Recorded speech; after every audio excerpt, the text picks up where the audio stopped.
നമസ്കാരം. ഇന്ന് magical പ്രാക്ടീസിൻ്റെ 7th day ആണ്. ഇന്ന് നമ്മൾക്ക് എഴുതാനുള്ള ഗ്രാറ്റിറ്റ്യൂഡ് എന്ന് വെച്ചാൽ ഏത് പ്രതികൂല സാഹചര്യങ്ങൾ വന്നാലും അതിനെ നെഗറ്റീവായി കാണാതെ അതിനെ നമ്മൾ പോസിറ്റീവായിട്ട് എഴുതണമെന്നുള്ളതാണ്. എന്ന് വെച്ചാൽ ഇപ്പം ട്രാഫിക് പോലീസ്, അല്ലെങ്കിൽ നമ്മൾക്ക് ജോലി പോയി, അല്ലെങ്കിൽ നമ്മുടെ ബിസിനസ് പോയി, അതെങ്ങനെയാണെന്ന് പറയാം. അതായത് ചില ദിവസം നമ്മുടെ ജീവിതത്തിൽ നെഗറ്റീവായിട്ടുള്ള കാര്യങ്ങളായിരിക്കും ഉണ്ടാവുക. അപ്പം നമ്മൾ ചിന്തിക്കുന്ന നെഗറ്റീവാണത്, അതിലെന്തെങ്കിലും പോസിറ്റിവിറ്റി ഒളിഞ്ഞിരിക്കുന്നുണ്ടാവും. എക്സാമ്പിൾ പറഞ്ഞാൽ നമുക്ക് എവിടുന്നെങ്കിലും ഒരു ജോലി നമ്മുടെ ചെയ്തുകൊണ്ടിരുന്ന ജോലിയിൽ നമുക്ക് പിറ്റേ ദിവസം തൊട്ട് ചെല്ലണ്ടെന്ന് പറയുക, ആ ജോലിയിൽ നിന്ന് പിരിച്ചുവിടുക. അതല്ലെന്നുണ്ടെങ്കിൽ നമ്മുടെ ബിസിനസ്സിൽ എന്തെങ്കിലും വലിയൊരു ബ്ലോക്ക് വന്നിട്ട് നമുക്കത് നിർത്തേണ്ടി വരിക. അതല്ലെങ്കിൽ നമ്മൾ പോകുന്ന വഴിക്ക് ഒരു കാറ് മുന്നോട്ട് പോകാൻ പറ്റാത്ത ഒരു ബ്ലോക്കാകുക. ഇങ്ങനെയൊക്കെയുള്ള കാര്യങ്ങൾ വരുമ്പോൾ അതിനെ പോസിറ്റീവായിട്ട് കണ്ടെത്തിയിട്ട് അത് പോസിറ്റീവായിട്ട് എഴുതണം. എനിക്ക് ആ ജോലി പോയതിൽ എനിക്ക് നന്ദിയുണ്ട്, കാരണം കൂടുതൽ സമയം എൻ്റെ വീട്ടുകാരുടെ ഒപ്പം ചിലവഴിക്കാൻ കഴിയുന്നു. അതുപോലെ തന്നെ എനിക്ക് അതുകൊണ്ട് പുതിയൊരു ജോലി കണ്ടുപിടിക്കാൻ കഴിയുന്നു, ആ രീതിയിൽ. ഇത് പറയുമ്പോൾ ഗൗതമ ബുദ്ധൻ്റെ വാക്കുകളാണ് ഓർമ്മ വരുന്നത്. അദ്ദേഹം എഴുതിയ അദ്ദേഹത്തിൻ്റെ കോട്സിലുണ്ട്, നമ്മളെ ഉണർന്നെഴുന്നേറ്റോടെ നന്ദി പ്രകാശിപ്പിക്കാം. എന്തെന്നാൽ ഇന്ന് നമ്മൾ അധികം പഠിച്ചില്ലെങ്കിലും കുറഞ്ഞ പക്ഷം കുറച്ചെങ്കിലും പഠിക്കാനായി. നമ്മളൊന്നും പഠിച്ചില്ലെങ്കിലും നമുക്ക് അസുഖമൊന്നും പിടിപെട്ടിട്ടില്ല. ഇനി എന്തെങ്കിലും അസുഖം ഉണ്ടായാൽ പോലും നമ്മൾ മരിച്ചിട്ടില്ല. അതുകൊണ്ട് നമുക്ക് എല്ലാവർക്കും നന്ദിയുള്ളവരായിരിക്കണം. എന്ന് വെച്ചാൽ ജീവിതത്തിൽ എന്തൊക്കെ സംഭവിച്ചാലും നമ്മൾ ഉടനെ അതിനെ പോസിറ്റീവായിട്ട് എടുത്തുകൊണ്ട് നമ്മൾ പരാതി പറയാതെ, യാതൊരു പരാതിയും പറയാതെ അതിനെ പോസിറ്റീവായിട്ട് എടുക്കണമെന്നാണ് അതിൻ്റെ അർത്ഥം.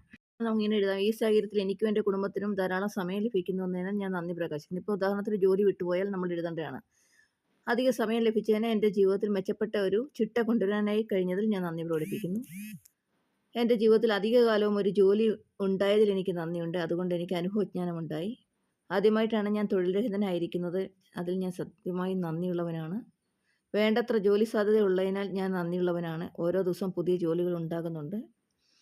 ജോലിക്ക് അപേക്ഷിക്കാൻ ആവശ്യമായ കാര്യങ്ങൾ ഞാൻ പഠിച്ചിട്ടുണ്ട് എന്നതിനാൽ ഞാൻ നന്ദിയുള്ളവനാണ്. ഇൻ്റർവ്യൂ അഭിമുഖീകരിക്കാനും എനിക്ക് കഴിവുണ്ട്, അതിൽ നന്ദിയുള്ളവനാണ്. എനിക്ക് ജോലി ചെയ്യാനുള്ള ആരോഗ്യമുണ്ടതിനാൽ ഞാൻ നന്ദിയുള്ളവനാണ്. ഇങ്ങനെയുള്ള രീതിയിലൊക്കെ വേണം അങ്ങനൊരു സാഹചര്യം ഉണ്ടായാൽ എഴുതേണ്ടത്. എൻ്റെ കുടുംബത്തിൻ്റെ പ്രോത്സാഹനത്തിനും പിന്തുണയ്ക്കും ഞാൻ നന്ദിയുള്ളവനാണ്. എനിക്ക് വിശ്രമം ആവശ്യമായിരുന്നു, ഇപ്പോൾ അത് ലഭിച്ചതിന് ഞാൻ നന്ദിയുള്ളവനാണ്. ഒരു ജോലി എനിക്ക് എന്തായിരുന്നു എന്നും അത് നഷ്ടപ്പെട്ടപ്പോഴാണ് എനിക്ക് മനസ്സിലായത്, അതുവരെ എനിക്കത് മനസ്സിലായിരുന്നില്ല. ഇങ്ങനെയുള്ള കാര്യങ്ങളാണ് എഴുതേണ്ടത്. എന്നിട്ട് നമ്മൾ ചിന്തിക്കണം, നമുക്കൊരു ജോലി നഷ്ടപ്പെട്ടുവെങ്കിൽ, നമുക്ക് എന്തെങ്കിലും കാര്യം ചെയ്തതിനൊരു തടസ്സം വന്നാൽ, നമ്മുടെ ബിസിനസ് മറ്റു കാര്യങ്ങൾക്ക് എന്തെങ്കിലും ഒരു വീഴ്ച വന്നാൽ, അതിൻ്റെ അർത്ഥം അതിലും മെച്ചപ്പെട്ടത് എന്തോ നമ്മളിൽ നിന്നും യൂണിവേഴ്സ് പ്രതീക്ഷിക്കുന്നുണ്ട്, അതിനു വേണ്ടിയാണ് എന്നുള്ളതുകൊണ്ട് അയ്യോ നഷ്ടപ്പെട്ടു പോയല്ലോ എന്നോർത്ത് അത് വിഷമിച്ച് എഴുതാതിരിക്കല്ലേ. അപ്പോഴും നമ്മളിത് തന്നെ എഴുതണം. ഇനി റിലേഷൻ്റെ കാര്യത്തിലാണെങ്കിൽ അച്ഛനും മക്കളും തമ്മിൽ എന്തെങ്കിലും പ്രശ്നമൊക്കെ ഉണ്ടെങ്കിൽ അങ്ങനെ എഴുതാം. എൻ്റെ ബന്ധങ്ങൾ അധികം വളരെ നല്ലതാണെന്നതിൽ ഞാൻ നന്ദിയുള്ളവനാണ്. എൻ്റെ അച്ഛന് ലഭിക്കായിരുന്ന മികച്ച വിദ്യാഭ്യാസം എനിക്ക് നേടിത്തരുന്നതിന് അദ്ദേഹം കഠിനാധ്വാനം ചെയ്തതിൽ ഞാൻ നന്ദിയുള്ളവനാണ്.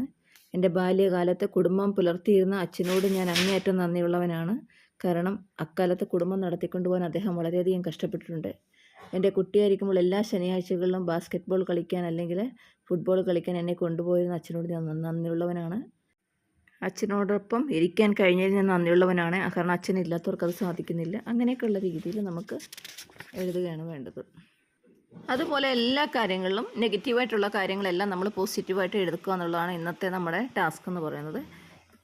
ട്രാഫിക്കിലാണെങ്കിൽ നമുക്ക് നിൽക്കേണ്ടി വന്നാൽ അതിന് പരാതി പറയാതിരിക്കുക, റോഡിൽ ബ്ലോക്കായാൽ അതിന് പരാതി പറയാതിരിക്കുക, ജോലി നഷ്ടപ്പെട്ടാൽ അതിന് പരാതി പറയാതിരിക്കുക, വീട്ടിൽ എന്തെങ്കിലും സമയത്ത് ഫുഡ് കിട്ടിയില്ലെങ്കിൽ അതിന് പരാതി പറയാതിരിക്കുക, നമ്മളോട് ആരെങ്കിലും പിണങ്ങിയെങ്കിൽ അതിന് പരാതി പറയാതിരിക്കുക.